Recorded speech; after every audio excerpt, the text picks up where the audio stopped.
Hey guys, hello everyone. So mao ni diri karon ang Caloocan nga beach. Oh, subo kayo tan-awon nga grabe kahugaw. Sayang kaayo. So grabe kahugaw diri guys, daghan mga plastic. So diri guys, arang daghana yung plastic. Hugaw kayo atong palibot. Yan no. Dinhi sa dagat sa Caloocan kay murag gikan man sa ulan-ulan, gikan sa baha. So ang mga hugaw, mga sagbot nga gikan dito sa taas siguro ni gikan na dinhi paingon. So ang gikan sa Agusan River nga mga kuan naa diri paingon guys. So luoy ka guys, nindot kayo ang ambience, nindot kayo ang palibot. Diri mao ni linaw kayong dagat, lami kayo magligo-ligo. Pero mura kag ma-discourage magtan-aw dinhi daghan kaayo hugaw. So akong plano dinhi guys, manawag ko og mga bata, akong paisnakon nya manglimpyo dinhi.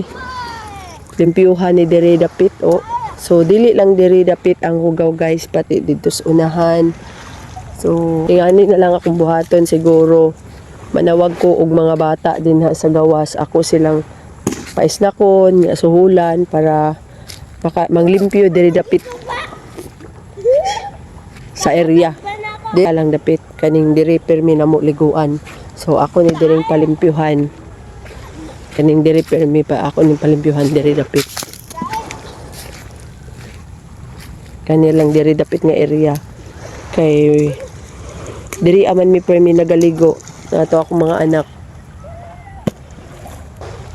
Nindot kaayo diri mag community service guys. Manglimpyo diri sa dagat. Daghan diri mga plastic. So mao ni kaayo. So mao ni guys. Hugaw kayo diring dapita. Daghan kaayo hugaw, padulong na siya dito dapit sa unahan. So ang gikan ni dito sa Agusan River naa diri paingon. So hugaw kaayo.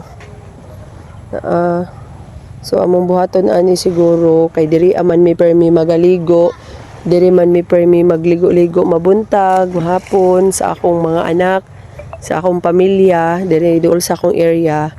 So magsugo na magkuan mi, manawag ko siguro og mga bata diha nga manghinlo diri, magdala og mga sako. Ani mga plastic alang daghana gyud, tuoy kaayo. Nindot ra bagid ang atong palibot kanindot kaayo, linaw ang dagat. Dami kay tambayan diri pero magsakit imong dughan tungod makakita kaning arang kadaghan jud kaing sagbot.